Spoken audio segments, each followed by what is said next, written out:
Hello everyone, welcome to my channel.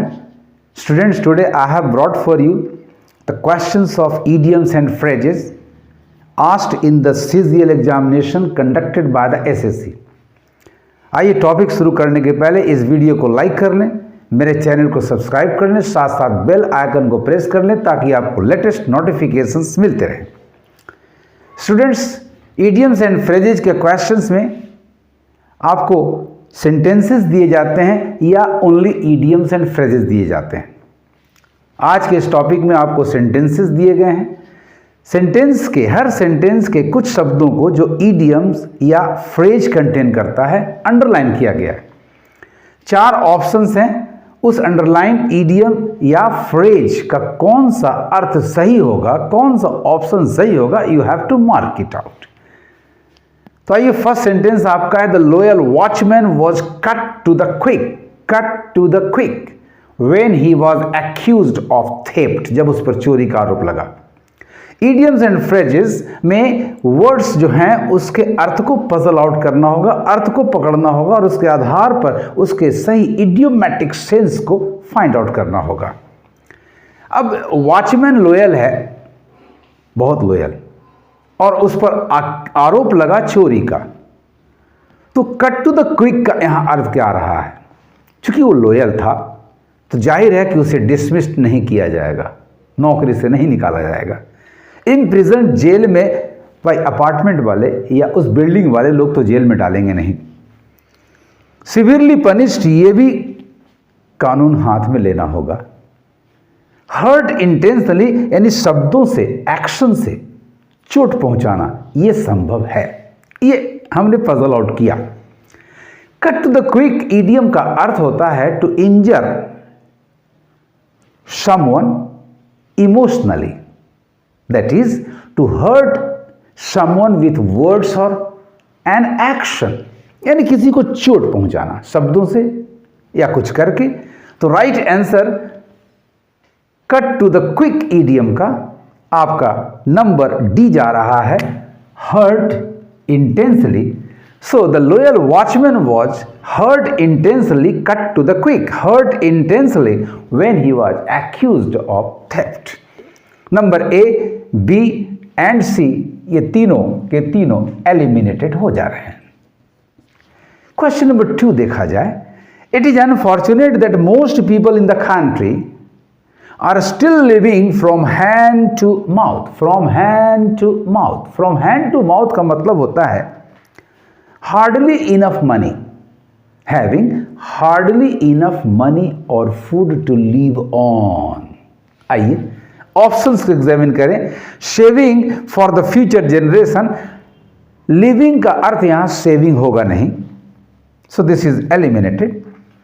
Earning wealth by selfish means स्वार्थपूर्ण तरीके से धन कमाना, this is not the meaning for living from hand to mouth, this is eliminated. Number C, consuming, yes, उपभोग करना, खाना पीना, consuming daily, रोज खाना, what little is earn, जो भी थोड़ी कमाई होती है, बचत की गुंजाइश नहीं है, this is right answer, market. Consuming daily what little is earn. Number D, doing manual labour, हाथ से काम करना, मजदूरी करना, ये भी आंसर आपका सही नहीं आ रहा है। So right answer is students consuming daily what little is earn. It is unfortunate that most people in the country are still living from hand to mouth, that is they consume daily what they earned, what little they earn daily. Now come to question number 3. Coming from an affluent family, she found herself a square peg in a round hole when she married a poor farmer and moved to a small village. Coming from an affluent family, एक धनी परिवार से belong करती। She found herself a square peg, एक चौपहल कील या Kanti, in a round hole, एक गोल हिल में, any something not suitable, not fitting, ऐसा सेंस आ रहा है। इसी तरह से अर्थ को पकड़ेंगे आप। आइए अब ऑप्शन से एग्जामिन करें। इन ए फाइनेंशियल क्राइसिस, नो, धनी परिवार की लड़की है, फाइनेंशियल क्राइसिस की क्या संभावना यहां पर है? No, not possible.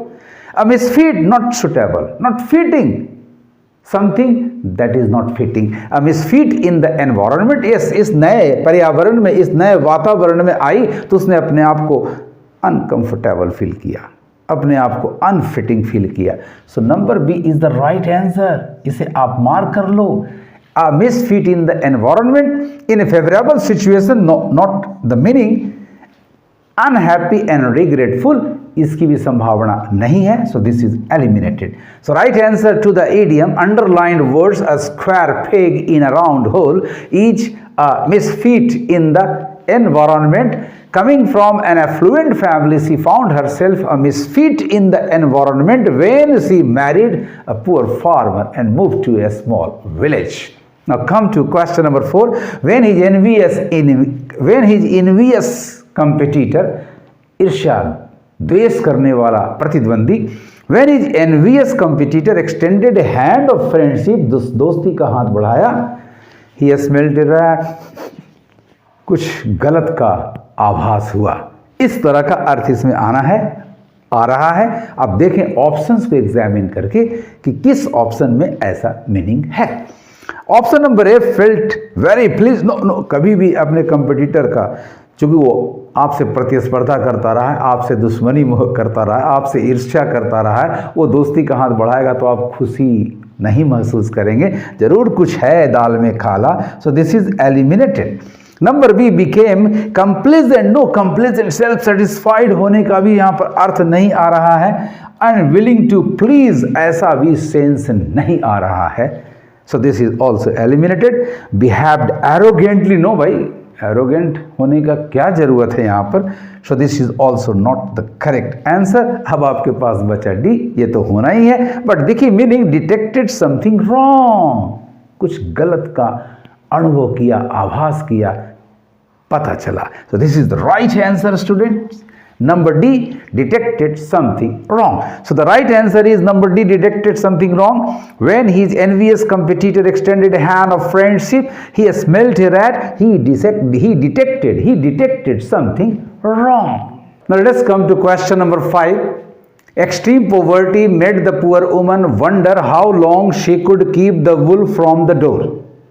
Poverty extreme है, woman poor है, उसे आश्चर्य है कि वो कब तक इस चीज़ से, और गरीबी है तो जाहिर है कि वो भूख से तड़प रही होगी, भूख से परेशान होगी, उसे बहुत कमी है भोजन की। कीप द वुल्फ, तो यहाँ वुल्फ का मतलब है भूख। भूख से जुड़ा हुआ शब्द आपको एग्जामिन करना, पकड़ना है कि किस ऑप्शन में आ रहा है। तो number A, live on charity, भिक्षा या दान पर जीना, this is not the correct meaning to the given of the given idiom. Keep wild animals away, जंगली जानवरों को दरवाजे से दूर रखना, ऐसा भी सेंस नहीं है। So this is eliminated. Avoid starvation, yes, कब तक वो स्टारवेशन को, भूख को अवॉइड कर सकती है। So this is the correct answer students, इसे मार्क कर लें। Be safe in her house, घर में सुरक्षित रहने का भी अर्थ नहीं आ रहा है। So this is eliminated. The correct answer is number C, avoid starvation is the right meaning of the given idiom, keep the wool from the door.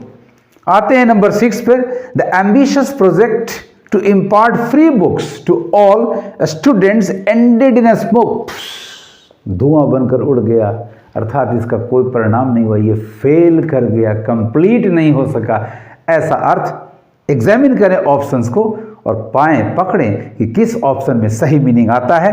आपका ऑप्शन नंबर ए है, इल्डेड नो रिजल्ट, यस, कोई परिणाम नहीं निकला, this is the correct answer. आपको options number A ही सही answer मिल गया। B, was delayed, no this is not the meaning here. Exceeded the budget, ऐसा कोई रेफरेंस नहीं आ रहा है सेंटेंस में। Was successful, sorry, successfully completed का भी अर्थ नहीं है। So right answer is number A, yielded no result is the correct meaning of the given idiom ended in a smoke. The ambitious project to impart free books to all students ended in a smoke का मतलब हुआ yielded no result। इस तरह से students आप idioms में दिए गए शब्दों को बढ़िया से पढ़ें। वर्ड पावर आपका स्ट्रांग है तो आप उससे कुछ अर्थ पजल आउट कर सकते हैं और उस पजल आउट अर्थ के आधार पर करेक्ट ऑप्शन को आप सेलेक्ट कर सकते हैं। आपको मेरा ये वीडियो कैसा लगा कमेंट करेंगे और ज़्यादा से ज़्यादा शेयर करेंगे। Thank you for watching.